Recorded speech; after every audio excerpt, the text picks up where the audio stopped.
अब जो next topic है हमारा बीजगणित में वो है समीकरण, इक्वेशन। अभी तक आपने जो भी पढ़ा बहुपद के बारे में आप पढ़े, जहाँ पे एक या दो से अधिक बीजगणितीय पद हों उसको आप बहुपद कहते हैं। तो जब आपको बहुपद हमने बताया था ना, तो एक चीज़ आपने देखा होगा, ऐसे हमने लिख दिया 2x² प्लस 2x, ऐसे लिख दिया। तो अभी ये समीकरण नहीं है। क्यों नहीं है? समीकरण मतलब होता है, ये अगर इसको देखें तो समानता। हम दो चीज़ों के बीच की समानता की बात करते हैं। जैसे आपस में हम लोग बात करते हैं, नहीं बोलते हैं कि हमारे बीच में अब समीकरण नहीं बैठ रहा है या तालमेल नहीं बन रहा है, तो मतलब बराबरी का मामला फिट नहीं हो रहा है। तो बीजगणित में इसका क्या प्रयोग है? हम क्या करते हैं कि कम से कम दो बीजगणितीय पदों के समानता को हम लिखते हैं समीकरण के सहायता से। कैसे? जैसे 2x² plus 5 is equal to 7। ठीक है, अब हमने यहाँ पे समानता दिखाया, तो अब ये क्या बन गया? एक समीकरण बन गया। अब ये अगर इधर आ भी जाता है तो 2x² minus 2 is equal to, यहाँ 0 बच जाएगा। तो अब ये क्या इकट्ठे हो गया? ये एक समीकरण हो गया। बड़ा सिंपल सा होता है। समीकरण के कई प्रकार भी होते हैं। अब जैसे समीकरण के प्रकार में पहला लीनियर इक्वेशन, रेखीय समीकरण। रेखीय समीकरण,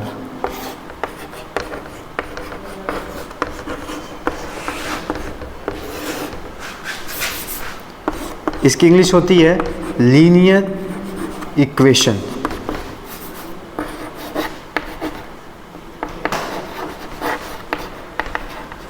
ठीक है, अब इसका एक स्टैंडर्ड रूप होता है, एक स्टैंडर्ड रूप में सामान्य रूप एक बनाया गया है, आपने पढ़ा भी होगा। y बराबर mx प्लस c। ठीक है, जहां मतलब ये तभी सही होगा जब m क्या हो? 0 के बराबर न हो। अब ये रेखीय समीकरण का एक स्टैंडर्ड रूप है, एक सिंपल फॉर्मेट है, होता है ना, ये डिजाइन ढांचा, वो ऐसा ढांचा होता है कि y is equal to mx plus c। कहीं भी इस फॉर्म में अगर आपको इस रूप में कोई समीकरण दिखता है तो वो कौन सा समीकरण होगा?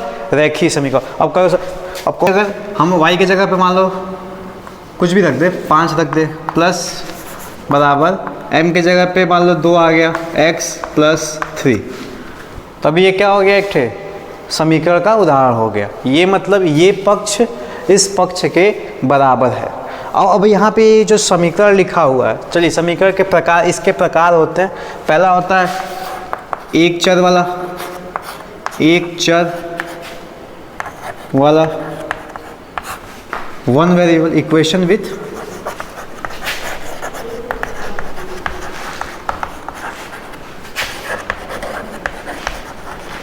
One variable. दूसरा दो चर वाले,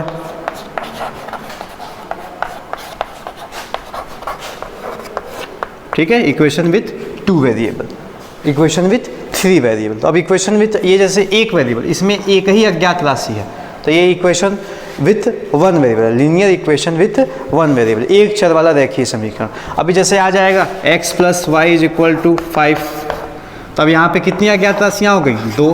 तो अब ये क्या हो जाएगा? Linear equation with 2 variable. अब जैसे एक हो गया 2x plus 5y minus z is equal to 5, अब ये इक्वेशन विथ 3। अब इनको हल करने के अलग अलग तरीके हैं। हम लोगों को मेनली 2 वेरिएबल वाले हल करने हैं। अब उसके आगे मेथड जो भी होंगे आपको अभी दिखाते हैं करके। तो ये समीकरण का पूरा मामला था। अब थोड़ा सा समीकरण में समझने की कोशिश करेंगे।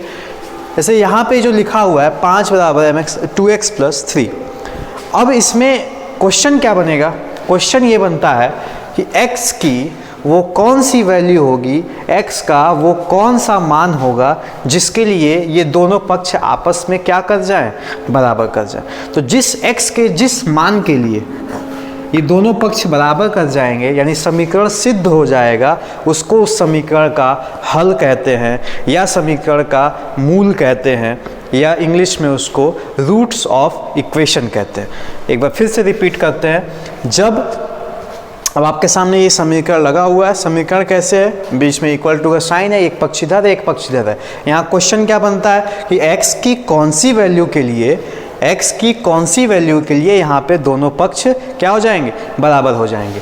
उसी वैल्यू को, x की उसी वैल्यू को इस समीकरण का हल कहेंगे, या इस समीकरण का मूल कहेंगे, या फिर रूट्स ऑफ इक्वेशन कहते हैं। Find the roots of equation, नीचे दिए गए एक समीकरण का हल ज्ञात करें या मूल ज्ञात करें। इस टाइप के प्रश्न आप पढ़े होंगे। तो अब आगे जो हम लोग करने वाले हैं वो x का मतलब समीकरण का मान ज्ञात करना, समीकरण का हल ज्ञात करना, इस टाइप के प्रश्न करने की कोशिश करेंगे। और प्रश्न संख्या 10 से आपके इस टाइप के प्रश्न स्टार्ट हैं जिनको आप प्रैक्टिस कर सकते हैं। और आप एक तो क्वेश्चन देख लेंगे, बाकी सब में प्रोसेस वही है। क्वेश्चन के लेंथ भले बड़े हो जाएंगे, थोड़ा सा कैलकुलेशन घुमा के आएगा, टिपिकल हो जाएगा, तो वो तो मशक्क़त आपको करनी पड़ेगी। मेरा काम है आपको बेसिक समझाना कि बेसिक आपको करना क्या है, सब में वही काम करना पड़ेगा जो अभी आपको करके दिखाने जा रहे हैं। जस्ट एक बहुत सिंपल सा क्वेश्चन लेते हैं या इसी को हल करके देख लेते हैं, ठीक है। ये जो लिखा हुआ है इसी को हल करके देख लेते हैं। अब यहाँ पे 5 इक्वल, तो अब यहाँ पे पक्षांतर करते हैं। पक्षांतर क्या होता है कि इधर के पद को उधर ले आना, ठीक है। इस क्वेश्चन में साफ साफ आपको पता है कि आपने निकालना क्या है, x की वैल्यू, ठीक है, या फिर इस समीकरण का हल, या फिर इस समीकरण का मूल। ये चीज़ ध्यान रखेंगे, समीकरण का हल, समीकरण का मूल या रूट्स ऑफ इक्वेशन, ये तीनों तीन तरह की बातें नहीं है, एक ही बात है, ठीक है। अब यहाँ पे क्या होगा, पक्षांतर। अब हमको चाहिए क्या, x बराबर, लेकिन यहाँ क्या लिखा है 2x + 3। हमको अगर यहाँ पे सिर्फ x बराबर लिखा हुआ होता तो यही आंसर होता। तो हमने क्या करना है, अब x को अकेला करना है। x को अकेला करने का मतलब है इधर के जो पद हैं वो इधर आएंगे। तो कैसे, अभी तो इसको डायरेक्ट ला नहीं सकते क्योंकि इसका हल आपको पता नहीं है। तो ये प्लस वाला जो है वो इधर आ जाएगा। तो जब इधर आएगा तो 5 उधर प्लस में था तो इधर माइनस में हो गया, = 2x। अभी चल रहा, समझ में आ रहा है, एकदम आ रहा होगा।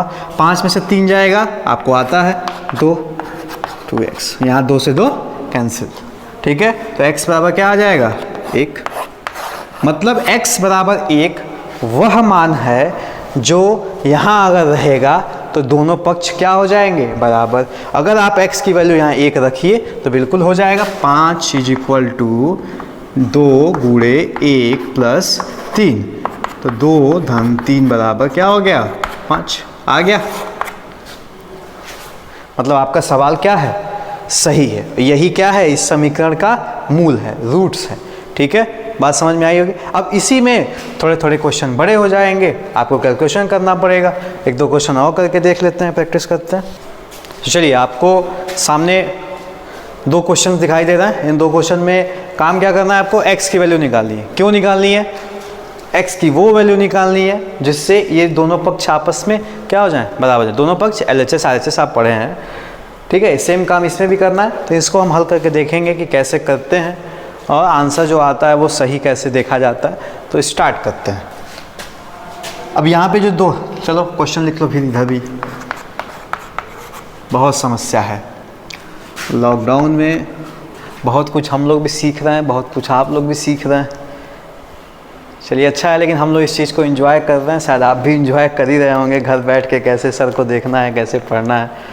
कभी हम लोग ये कल्पना नहीं किए थे कि मतलब ऐसा समय आ जाएगा कि अब आपको यकीन हो, इस समय हम कम से कम 20 मीटर लंबे हॉल में खड़े हैं अकेले, खुद ही पॉज करना, खुद ही प्ले करना। तो ये एक अजीब ज़िंदगी है, पता नहीं कब ख़त्म होगा, वैक्सीन कब आएगी, कब हम आप लोगों से मिल पाएंगे। इंतज़ार है आप लोगों का बड़ी बुरी तरीके से। चलिए स्टार्ट करेंगे, क्वेश्चन पे आएंगे। अब भाई देखो, ये x की वैल्यू निकालनी है, तो आपने यहाँ पे ऐसा x को अकेला करना है। अब ये सब भाषा है समझाने की, इसको आप ये मत सोचना है बार बार तुम भी रिपीट करना कि x को अकेला करना, x को अकेला करना। हमें x की वैल्यू निकालनी है, बस ये आसान बात। x को अकेला करना, इसका क्या, ये 1/2 उधर जाएगा। अभी इसको नहीं उठा सकते, जो इसको उठाएगा गलत कर जाएगा क्वेश्चन, पहले बता दें। अब ये बच्चों वाली चीज़ नहीं सिखा सकते यहाँ पे। ये 1/2 उधर जाएगा, तो 2x बराबर 3, यहाँ माइनस में है तो क्या हो जाएगा, प्लस में। अच्छा, ये क्या कोई JCB थोड़ी लगाया कि इसको उठा के उधर रख देता, इसका भी एक प्रोसेस है। इस क्वेश्चन को कर लेते हैं, थोड़ा सा उस पर भी आ जाएंगे, कोई दिक्कत नहीं। अब इनको जोड़ लेंगे तो 2x बराबर क्या हो जाएगा, 7/2, 3 दूनी 6, 1 7/2 हो जाएगा। अब x बराबर क्या हो जाएगा, 7। अब 3 गुणा हो जाएगा ये ऐसे हो जाएगा, तो ठीक है, तो 4। तो x इज इक्वल टू 7/4 जब होगा तो इसका मान 3 होगा। आप जी चाहे तो आप इसको रख के देख लीजिए, 7 यहाँ रखते होगा 7/4, तो 2 से 4 करें 7/2 हो जाएगा, तो 7 में से 1 जाएगा 6/2, कट के कितना आ जाएगा 3। समझ में आ रही मेरी बात? आनी चाहिए। अगर नहीं आ रही है तो व्हाट्सएप नंबर आपका डिस्क्रिप्शन में है, तुरंत मोबाइल उठाइए, मैसेज कीजिए। पूरे 8 घंटे हम ऑनलाइन हैं, जैसे ही मैसेज करेंगे तुरंत रिप्लाई मिलेगा। ठीक है, आगे आ जाइए। चलिए, आपसे ये बात हो रही थी कि ये कैसे उधर जा रहा है तो माइनस में हो जाता है, चिन्ह बदल जाता है, तो ऐसा कुछ कोई कंप्यूटर नहीं लगाया कि उधर जाता है तो अपने अपना। इसका एक प्रोसेस है। प्रोसेस क्या है? 2x - 1/2 is equal to 3। अब हम पक्षांतर जो एक विधि है उसको, वो हम किसको कह रहे हैं, बात समझ रहे? तो किसको कहते हैं देखना जरा। हमको इसको गायब करना है, गायब ही तो कर रहा है ना, उधर क्यों ले जा रहा है? ताकि वो 1/2 वहाँ से हट जाए, तो गायब करना है। तो गायब करने का तरीका क्या है? 2x - 1/2। अगर ये माइनस मतलब ये घट रहा है, अगर उतना ही यहाँ जोड़ दिया जाए तो इसका प्रभाव यहाँ से ख़त्म हो जाएगा कि नहीं? प्रभाव खत्म होने का मतलब क्या है? शून्य हो जाएगा कि नहीं हो जाएगा? भाई -1/2 हो रहा है, इस संख्या में से 1/2 घट रहा है, बिल्कुल घट रहा है। अगर इतना ही हम इसमें जोड़ दें तो इस घटने का प्रभाव खत्म हो जाएगा, मतलब वहाँ पे क्या हो जाएगा 0 बराबर 3। अब भैया आपने क्वेश्चन चेंज कर दिया। क्वेश्चन क्या हो गया? चेंज कर दिया, जो आपके अधिकार में नहीं होता है। आप क्वेश्चन नहीं चेंज कर सकते। तो क्वेश्चन चेंज ना हो इसके लिए आप क्या करेंगे? भाई लड़ाई ना हो, दोनों भाइयों को बराबर मिलना चाहिए, नहीं मिलना चाहिए। अब इस भाई को 1/2 दे दिया गया, उसको नहीं दिया गया, नाराज जाएगा। तो आपने इधर क्या भी कर लेना है, इधर जब 1/2 दिए हैं तो इधर भी 1/2 क्या करना पड़ेगा? देना पड़ेगा। अब ये कट के क्या हो जाएगा? 0। इसी को कहते हैं पक्षांतर। देखो यही काम यहाँ हुआ है। ये जो -1/2 था वो उठ के उधर गया है तो प्लस में हो गया, लेकिन वो जो एक पूरा प्रोसेस होता है वो ये होता है। लेकिन हम जब प्रैक्टिस में आ जाते हैं तो उसी को क्या कहने लगते हैं कि हम पक्षांतर किए। ठीक है, बात समझ में आ गई होगी। चलिए अब आगे दूसरा क्वेश्चन है। क्वेश्चन आप नोट करिए और खुद भी प्रैक्टिस करने की कोशिश कीजिए। जब तक हम मिटा रहे हैं तब तक देखिए कितने लोग कर पाते हैं। 5x - 1, चलिए फटाफट, कोई नहीं कर पाया? x - 1 प्लस 2x प्लस, आसान प्रश्न है। जब ये देखो मज़ा तब आएगा ना जब अभी बाकी वाले प्रश्न आएंगे, ठीक है, सूत्र वाले प्रश्न आएंगे, तब मज़ा आएगा। अभी नहीं, अभी तो ये ट्रेलर है। चलो आपको क्या करना होगा इसमें? भाई गुणा करना पड़ेगा, सीखना पड़ेगा। ये जैसे अब 5 2 + 3 अगर ऐसे लिखा होता तो आप ऐसा थोड़ी है कि 10 + 3 इसको लिख दोगे, नहीं लिखते ना। तो सेम काम वहाँ भी होगा। आपको पहले कोष्ठक या तो हल कर लीजिए या फिर दोनों में अलग अलग गुणा कीजिए। अब कोष्ठक तो हल वहाँ कर नहीं सकते ना आप। क्यों नहीं कर सकते? क्योंकि x की वैल्यू आपको पता नहीं है। तो आप क्या करेंगे? अलग अलग उसको गुणा करेंगे। तो 5x - 5 प्लस 2 का x में कर लो तो 2x plus 6 is equal to 0। अभी क्या हो जाएगा फिर? 5x वाला किस में जुटेगा? x में। सजातीय पद आपस में जुड़ते हैं तो क्या हो जाएगा? 7x। अब 6 × 6 = 12 में से 5 जाएगा तो क्या हो जाएगा? 7। 12 में से 5 जाएगा 7 ही होगा ना भाई, इज इक्वल टू 0। अभी तक सब सही चल रहा है, एकदम समझ में आ रहा है। अब पक्षांतर होगा क्या? हमको चाहिए क्या? सिर्फ x की वैल्यू। तो यहाँ प्लस में हो रहा है तो उधर जाएगा तो माइनस में जाएगा। क्यों होगा? बता चुके हैं भैया। 7x is equal to -7, x is equal to -7/7। Cut गया। x की वैल्यू क्या आ गई? -1। x is equal to -1। Clear हो पाया? समझ में आया? एक बार फटाफट रिपीट कर दे। कुछ नहीं, यहाँ सिंपली हल किया गया ऐसे, उसके बाद से इसको जोड़ लिया गया। कौन कौन से पद जुड़े आपस में? जो एक जैसे थे। 5x प्लस 2x 7x, ठीक है। फिर बाद में जो अंक थे, कांस्टेंट पद थे, उनको जोड़ लिया गया। फिर पक्षांतर किया गया, x की वैल्यू निकल आई। भैया अब ये जो चीज़ आपको सिखाई गई यहाँ पे, अब ये सिर्फ बीजगणित नहीं है, ये आपको परसेंटेज आप पढ़िए। मतलब गणित का आप 70% जो आपका अर्थमेटिक होता है 70% चैप्टर ऐसे हैं जहाँ ये सारी चीज़ें क्या होती हैं, यूज होती हैं। पक्षांतर करेंगे, x की वैल्यू निकालेंगे, पक्षांतर करेंगे, y की वैल्यू निकालेंगे। तो इसमें और ये भी सच्चाई है कि ITI कर रहे हैं बच्चे, इस सबसे बहुत परेशान होते हैं, वो कभी बीजगणित छुए ही नहीं होते हैं। तो इसको समझ लो। और क्वेश्चन नंबर 10 है आपके क्वेश्चन बैंक में, उसमें कुछ अच्छे अच्छे क्वेश्चंस भी हैं और कुछ बेसिक क्वेश्चन, उसको प्रैक्टिस करो, कोई दिक्कत होती है तो पूछो, ठीक है। चलो चलिए आगे। एक क्वेश्चन नंबर 9 है आपके में, 4-5 क्वेश्चन है उसमें। तो उसमें बोर्ड मास का प्रयोग करके इसको हल किया गया। तो उसमें कुछ आपको अलग से स्पेशल काम नहीं करना है, जितना वो सोल्यूशन आपको दे सकता है। अब आप ये ना सोचने लगे कि आंसर क्यों नहीं 5 आ रहा है, 2 आ रहा है, 3, मतलब कट पिट के एक अंक आ रहा है, वो नहीं आएगा ना, क्योंकि आपको x उसमें है और x आपको पता तो है नहीं। ये दिया होता कि x की क्या वैल्यू होगी, तो आपको सिंपली आप जितना कैलकुलेशन इसमें कर सकते हैं उतना करेंगे। एक एग्जांपल आपको करके दिखा देते हैं, उसी बेसिस पे आप करेंगे। अब बोर्ड मास के नियम सबको पता है, आप छोटे कोष्ठक को पहले ख़त्म करेंगे। अब छोटा कोष्ठक यहाँ है 2 - 3x, तो ये क्या हल हो पाएगा, सजातीय पद हैं नहीं है। तो आपको क्या करना होगा, 5 का एक बार इसमें गुणा हो जाएगा, फिर 5 का इसमें गुणा हो जाएगा, तो क्या हो जाएगा, कोष्ठक ख़त्म हो जाएगा। तो स्टार्ट करते हैं। 86 - 15x - 7 6x - 9 - 2 10x - 10 + 15x। छोटा कोष्ठक वहाँ से ख़त्म।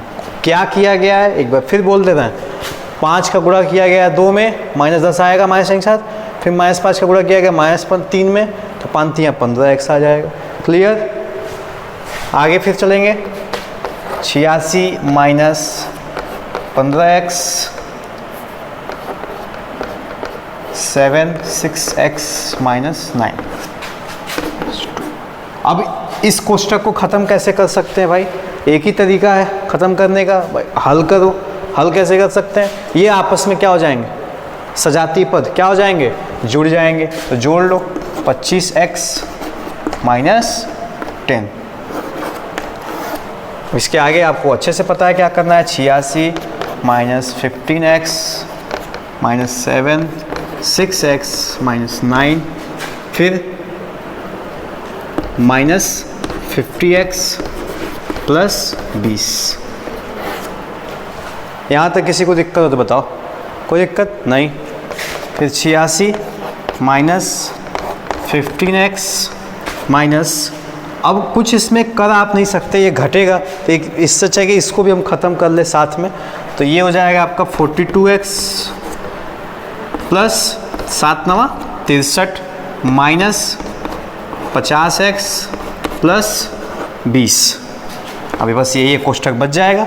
अब इसके आगे आप इसको हल करने की कोशिश करेंगे, यहाँ से कुछ बचा ही नहीं है, सिंपली आपको क्या कर लेना है, जोड़ना घटाना है।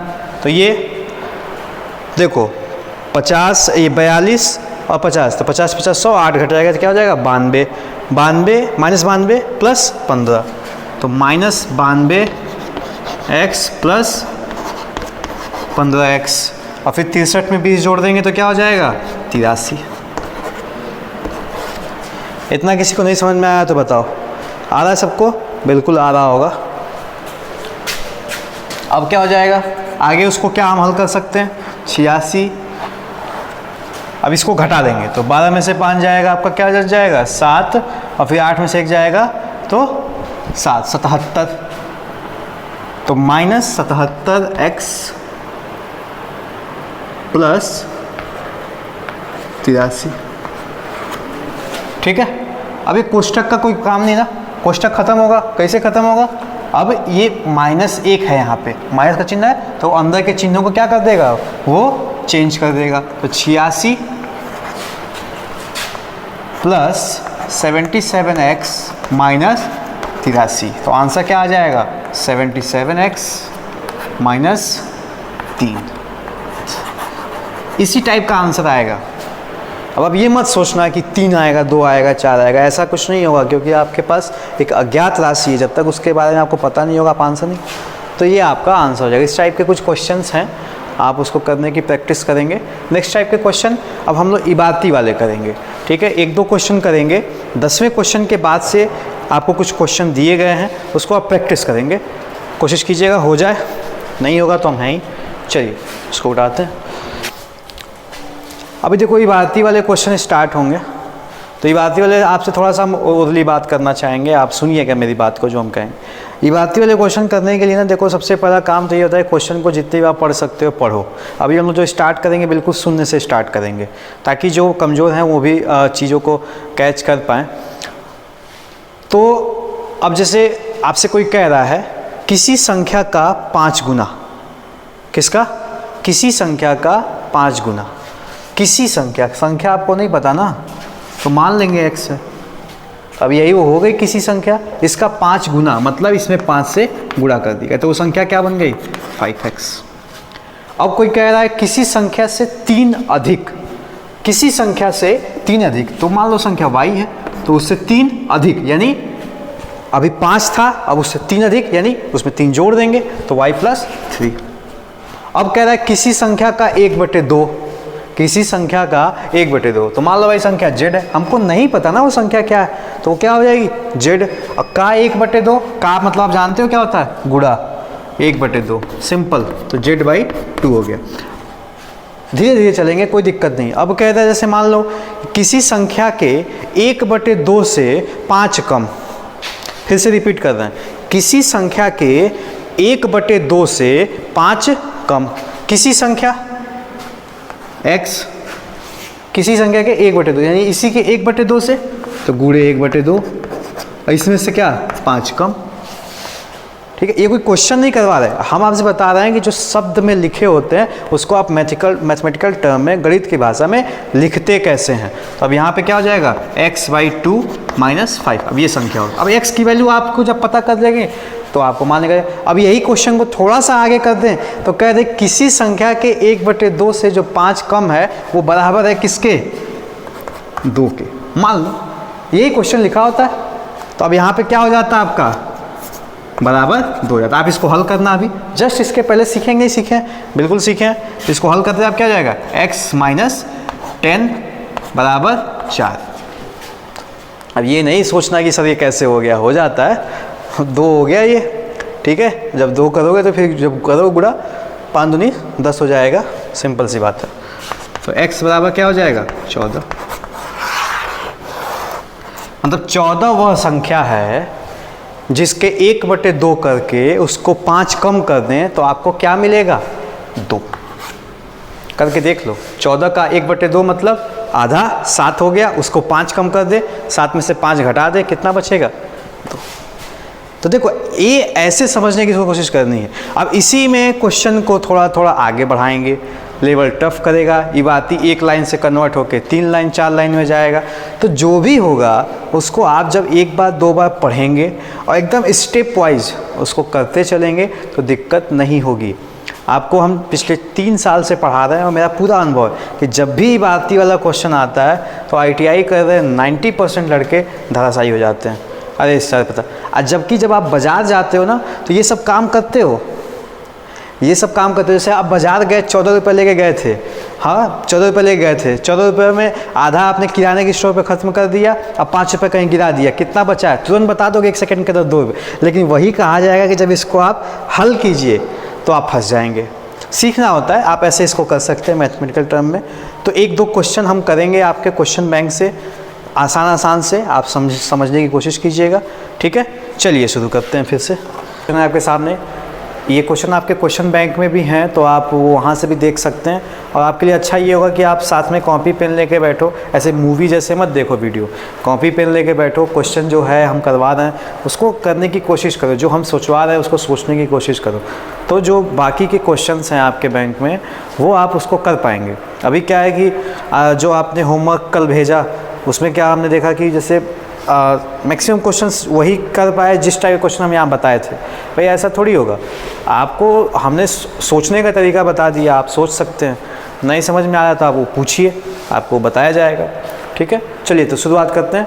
पहला क्वेश्चन है, एक 86 सेंटीमीटर के तार को मोड़कर एक आयत बनाया गया जिसकी लंबाई उसकी चौड़ाई से 7 सेंटीमीटर अधिक है, तो आयत की लंबाई और चौड़ाई ज्ञात करें।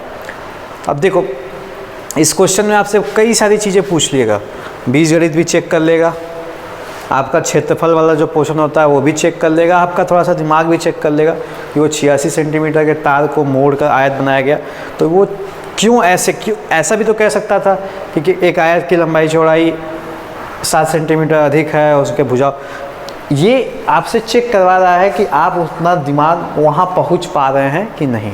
ठीक है, बात समझ में आ रही है। चलिए शुरुआत करते हैं। इसको कह रहा है कि एक ये तार है 86 सेंटीमीटर का, ठीक है, इसको मोड़ा गया।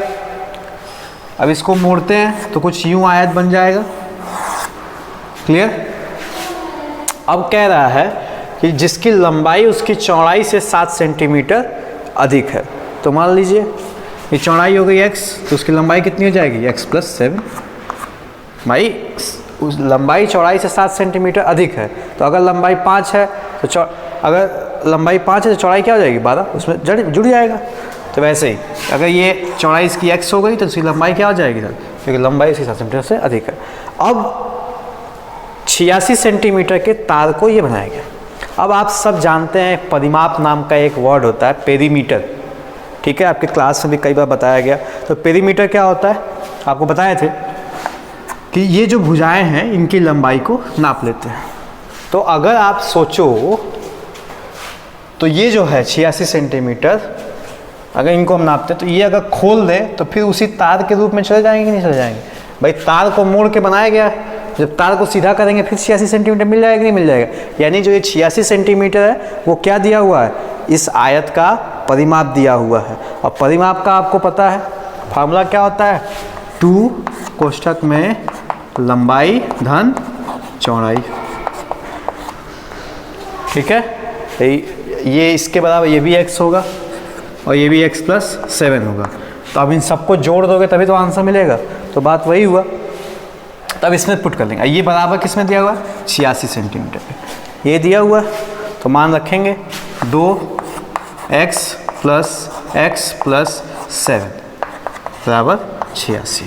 तो आ जाएगा आपका 4x + 14 बराबर 86। ठीक है, अब पक्षांतर कर लीजिए आप। जब पक्षांतर करेंगे तो 4x बराबर 86 - 14 हो जाएगा। तो इसका मान क्या आ जाएगा,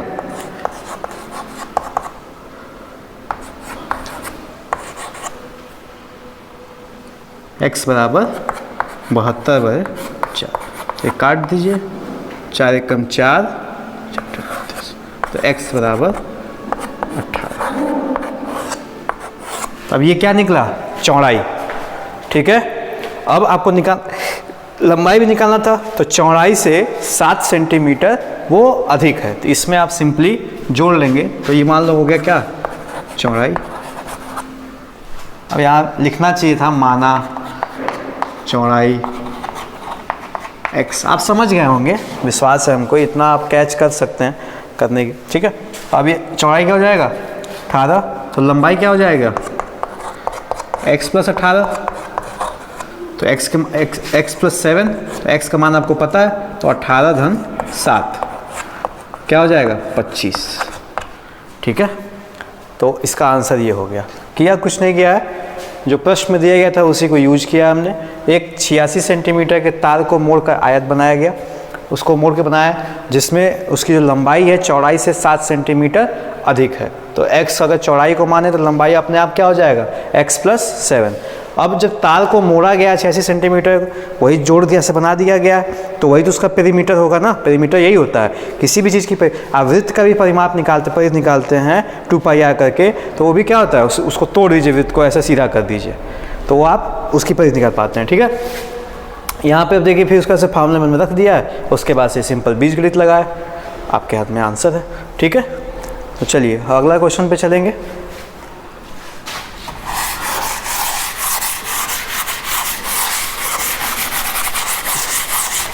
लाया अगला क्वेश्चन देखेंगे।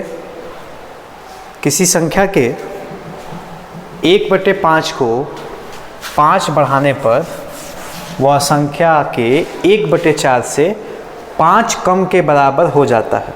संख्या का अब देखो, अब इस क्वेश्चन में इतनी बार कम, इतने बटे इस संख्या के 1/4, तो आप इसको देख के घबराइए नहीं। वो जैसे कल आपको बताया गया था, अभी वीडियो के आप स्टार्टिंग में देखिए, जो आपको हम बात करें प्रश्न की x से 5 अधिक x का 1/4, तो टुकड़े टुकड़े में ही चल लो, कोई दिक्कत नहीं है। देखना कितने आसानी से हम करेंगे। किसी संख्या के, नहीं पता है, किसी संख्या के 1/5, मतलब इस संख्या का 1/5, किसी भी संख्या का 1/5 कैसे निकलेगा, उसमें 1/5 से गुणा कर दो। 1/5 को, मतलब अब इसको 5 बढ़ाने पर, इस संख्या को 5 बढ़ाने पर इतना हो गया। वह संख्या बढ़ाने पर वह संख्या के 1/4 से, मतलब उसी संख्या के, जो संख्या ये है, उसी संख्या के 1/4, तो अब उसी संख्या का 1/4 कैसे निकलेगा, x गुणे 1/4 से 5 कम के बराबर हो जाता है। मतलब ये और ये आपस में क्या हो जाएंगे, क्या दिक्कत इसमें? हवाई जहाज आ गया क्या है भाई, कुछ होने वाला है?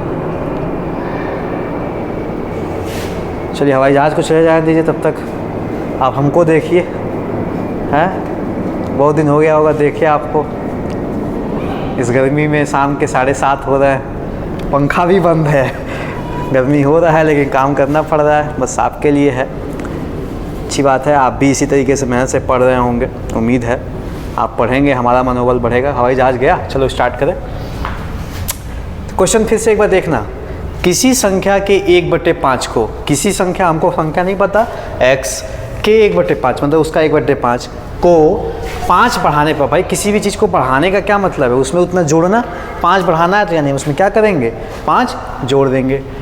वह बढ़ाने पर वह संख्या के 1/4 से, मतलब संख्या वही संख्या हुई ना, वह संख्या के 1/4 से, यानी उस संख्या के 1/4 से 5 कम, मतलब उससे 5 कम, किसी भी संख्या से कम का क्या मतलब हुआ, उतना उसमें से माइनस होगा, 5 कम के बराबर हो जाता है, तो वह संख्या आपको ज्ञात करनी है। देखो क्वेश्चन इतना ही तक है, उसके बाद से तो फिर कैलकुलेशन है, जो कैलकुलेशन कर लेगा उसका आंसर निकल जाएगा। तो कैलकुलेशन करेंगे। x/5 थोड़ा सा आसान तरीके से आपको लिख देते हैं भाई, आपके साथ हम लोग के जो स्टूडेंट हैं वो सारे टाइप के हैं। कुछ लोग बहुत आसानी से समझ जाते हैं, कुछ लोगों को थोड़ा समय लगता है, लेकिन कोई दिक्कत नहीं है, मेहनत करेंगे सब लोग सीख जाएंगे। तो आपको पक्षांतर अब करना होगा, x वाले को x के पास ला लो और अंक को अंक के पास लेके चले जाओ। तो अगर हम उसको उधर ले लें और इसको चलो कैसे भी कर लो, x/5 माइनस x/4 बराबर किसके हो जाएगा, -5। ये पहले से यहाँ पे है, इस +5 को हम उधर लेके जा रहे हैं, तो ये क्या हो जाएगा, -5। अब इसको हल करने का क्या तरीका है, एलसीएम लेंगे, ठीक है, 5 में 20 का भाग दोगे 4x हो जाएगा ये, फिर 4 का 20 में भाग दोगे 5x हो जाएगा, और ये -5 10 हो जाएगा, ठीक है। अब इसके आगे कुछ बचा नहीं ज़्यादा, ये 4 में से 5 घट जाएगा, -1x, तो 1 लिखने का कोई मतलब नहीं है, बाई 20 = -10, ठीक है। ये माइनस से माइनस कैंसिल हो जाएगा, तो x बराबर क्या आ गया, 200। मतलब 200 वह संख्या है जिसके 1/5 को 5 बढ़ा दिया जाए और फिर 200 के 1/4 को 5 माइनस कर दिया जाए, तो वो दोनों आपस में क्या होंगे, बराबर हो जाएंगे। फटाक से प्रूफ करके देखें, तो आपको ये भी लगना चाहिए ना अमन सर सही पढ़ा रहे हैं, तो फटाक से 200 का 1/5 कितना हो जाएगा, 200 का 1/5 40 हो गया, फिर 200 का 1/4 50 हो गया। अब यहाँ पे तुमको 5 जोड़ने के लिए कराए हैं, 40 में 5 जोड़ दो कितना आएगा, 45 आएगा, और यहाँ आपको क्या कह रहा है, 5 कम कर दो, तो 50 में से 5 कम करो 45 आएगा, दोनों बराबर हो गए। क्वेश्चन तो यही कह रहा था, तो आपको ये समझ में आया होगा। इस टाइप के कुछ क्वेश्चन है, इसको भी आप अपने दिमाग से हमसे समझ लिए, उसके बाद से वीडियो बंद कीजिए, वीडियो पॉज कीजिए, अपने दिमाग से उसको करने का प्रयास कीजिए। जितना ही आप क्वेश्चन करेंगे आपके सोचने की क्षमता बढ़ेगी, जितना ही प्रैक्टिस करोगे दिमाग बढ़ेगा। मैथ जिसको आता है उसको सब आता है। चलें आगे क्वेश्चन। चलो भाई अगला क्वेश्चन आपके ही क्वेश्चन बैंक से, थोड़ा सा ये हट के क्वेश्चन, मतलब जो भी क्वेश्चन उठाएंगे वो अलग अलग टाइप के होंगे ताकि आपको सब टाइप का अभ्यास हो सके। तो अब इस क्वेश्चन को पढ़िए।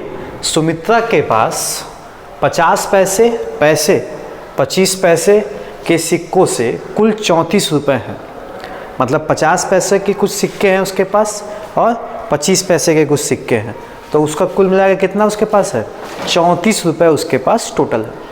तो अगर 25 पैसे की सिक्कों की संख्या 50 पैसे के सिक्कों की संख्या से दोगुनी हो तो दोनों सिक्कों की संख्या क्या? सिक्कों की संख्या और सिक्कों का दाम दोनों अलग अलग चीज़ होता है। सिक्कों, अब जैसे कितने नोट हैं वो कितना रुपया है, इन दोनों में भाई 10 नोट है 100 के, 10 नोट हैं 100 के, तो संख्या उनकी कितनी हुई? 10, लेकिन उसका दाम कितना हुआ? 1000, 100 दाम 1000। बात समझ रहे हैं? तो संख्या और उसमें अंतर है, ये बात समझेंगे। तो स्टार्ट कहाँ से करेंगे क्वेश्चन को? भाई सिक्कों की संख्या ज्ञात करने के लिए कह रहा है, तो हम किसी एक सिक्के को हम क्या मान लेंगे? x। तो अब आप मान लीजिए 50 पैसे की, माना, खूब ध्यान से समझिएगा, माना 50 पैसे की संख्या क्या है? x। और क्वेश्चन में दिया हुआ है कि जो 25 पैसे की सिक्कों की संख्या है वो 50 पैसे से दुगुनी है, तो फिर 25 पैसों की संख्या क्या हो जाएगी? 25 पैसे की संख्या 2x। अब ये तो आपको, चलिए आप मान लिए कि आपकी ये संख्या होगी। अब हमको x की वैल्यू अगर पता चल जाए तो हम क्या निकाल सकते हैं? संख्या निकाल सकते हैं। अब खूब ध्यान से सुनना, ये टोटल सम जो है ना ये रुपए में है और यहाँ मान किस में दिया है? 25 में। अगर हम इन दोनों के बराबरी की बात करें तो ये तब तक बराबर नहीं होंगे जब दोनों के मानक एक ना हो, मात्रक एक ना हो। ये पैसे में है, रुपए में नहीं। आप या तो उसको पैसे में चेंज कर लो या फिर उसको रुपए में चेंज कर लो। तो हम इसको रुपए में चेंज कर लेंगे। तो आप बताइए, एक सिक्के का, एक मतलब जो 50 पैसे का सिक्का होता है उसका रुपए में अगर हम बात करें तो वो कितना होगा? 1/2 के बराबर होगा कि नहीं होगा? होगा कि नहीं होगा? अरे 50 पैसा 100 पैसा होता है तो उसको 1/2 होगा कि नहीं होगा? और ठीक वैसे 25 पैसे की बात कर लें तो रुपए के हिसाब से कितने उसका मान क्या होगा? 1/4। ये बात आप एकदम ढंग से समझ लीजिए कि 1/2 50 पैसे का मान होगा किस में? रुपए में। और 1/4 उसका किस में मान होगा? 25 पैसे में। इतना समझ में आ रहा है? आ रहा, बिल्कुल आ रहा है। अब उसके बाद से कह रहा है, अब ये एक सिक्के का दाम पता चल गया। किसका? एक सिक्के का। तो 50 पैसों के सिक्कों की संख्या कितनी है? x। तो x। 25 पैसे की सिक्कों की संख्या कितनी है? 2x। कह रहा है इन दोनों का जो योग है, अब संख्या, एक सिक्के का वैल्यू और प्लस उसकी संख्या पता चल चुका है, फिर एक सिक्के की 25 पैसे की सिक्के की संख्या, फिर उसकी वैल्यू पता चल चुका है। इन दोनों को कह रहा है कि ये कितने के बराबर हैं? 34 का। ये कब होंगे भैया? जब इन दोनों को जोड़ेंगे तभी तो होंगे। जब इन दोनों को जोड़ेंगे तभी तो होंगे ना। क्लियर हो पा रही मेरी बात? होनी चाहिए। नहीं हो रही है तो ध्यान से सुनो, समझो, होगा। ठीक है, ये 2 से 2 यहीं से कट जाएगा, यानी x/2 प्लस x/2 बराबर 34। अब इसमें को कैलकुलेशन के नाम पे कुछ है ही नहीं, आप बड़ा सिंपल सा है। अब ये क्या हो जाएगा? सीधे के सीधे x बराबर 34। अरे आधा आधा दोनों जुड़ के 1 हो जाएंगे, x की वैल्यू आ जाएगी। ठीक है, x बराबर क्या हो जाएगा? 34। एलसीएम लेके आप करेंगे तो आ जाएगा। ठीक है, तो x की वैल्यू क्या आ गई? 34। आप किसको माने थे? x 50 पैसे की, यानी ये जो है क्या हो गया? 50 पैसे सिक्कों की संख्या। क्वेश्चन अभी खत्म नहीं हुआ है। 25 पैसे के सिक्कों की संख्या भी तो बात करनी है ना हमें। तो वो क्या आप माने थे? 2x। x की वैल्यू क्या आप निकाल के रखे हैं? 34। तो क्या हम 2x माने? तो फिर 2x बराबर 2 गुणे 34, मान क्या आ जाएगा? 68। मतलब ये क्या हो गई? 25 पैसे सिक्कों की संख्या। मतलब इस क्वेश्चन में जो पूछा था कि दोनों सिक्कों की संख्या कितनी होगी, तो 50 पैसे के सिक्कों की संख्या कितनी होगी? 34। और 25 पैसे के सिक्कों की संख्या कितनी होगी?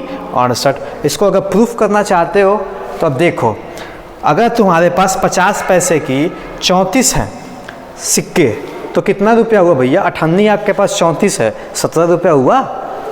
और 54 आपके पास कितने हैं? 68। उसमें 1/4 से भाग दोगे तो पता चलेगा कितना रुपया वो हुआ। उसमें भाग देते हैं, 34 में आप 1/4 से भाग दे दीजिए, 17 रुपया आएगा। यहाँ भी 17 रुपया, यहाँ भी 17 रुपया, जोड़ दो कितना हुआ? क्लियर? एक बार फिर से फटाफट देख लेंगे। हमने 50 पैसों के सिक्कों की संख्या x माना था, और क्वेश्चन के अकॉर्डिंग फिर 25 पैसों के सिक्कों की संख्या कितनी हो जाएगी?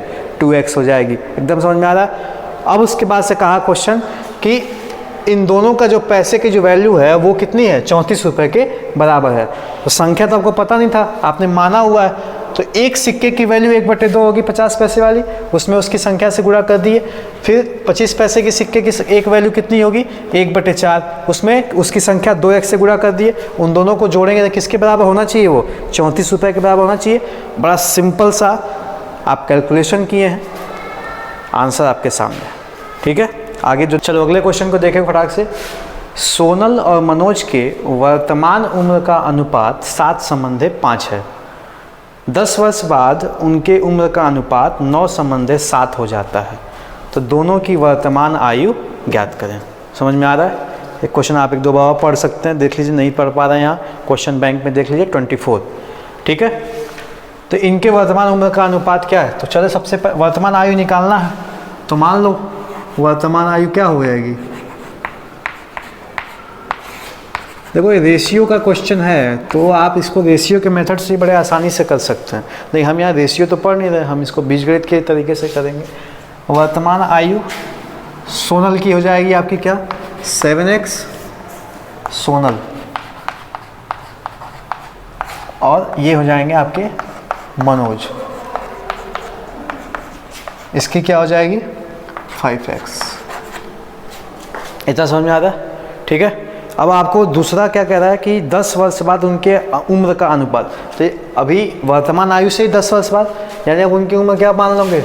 जो दूसरा केस है 7x + 10, फिर 5x + 10, ये हो जाएगा का अनुपात 9:7 हो जाता है। तो अब किसी भी संख्या, जैसे अब ये एज तब हमको पता चलेगी बेटा जब हमें x की वैल्यू पता हो।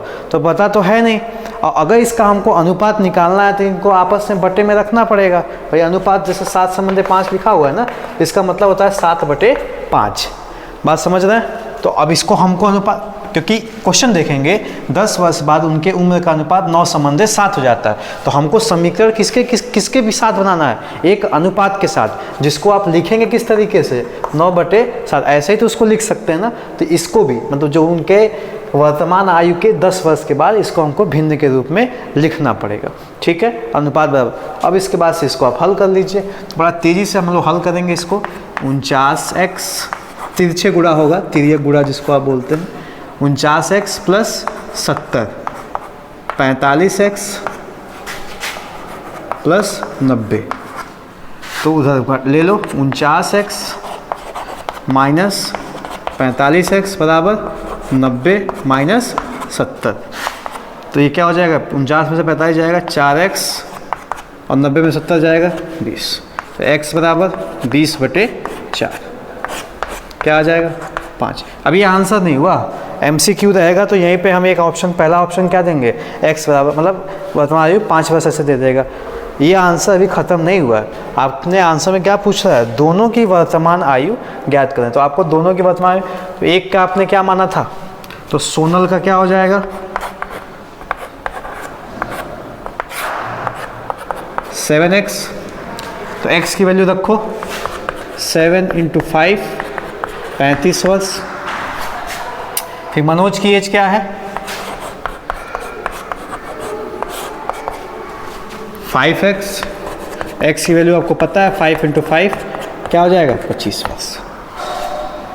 तो अभी उन दोनों की वर्तमान आयु क्या है? 25, एक की 35 वर्ष, दूसरे की 25 वर्ष। अगर आप उनको अनुपात के संबंध में देखें तो 35/25 काटो 7, 5।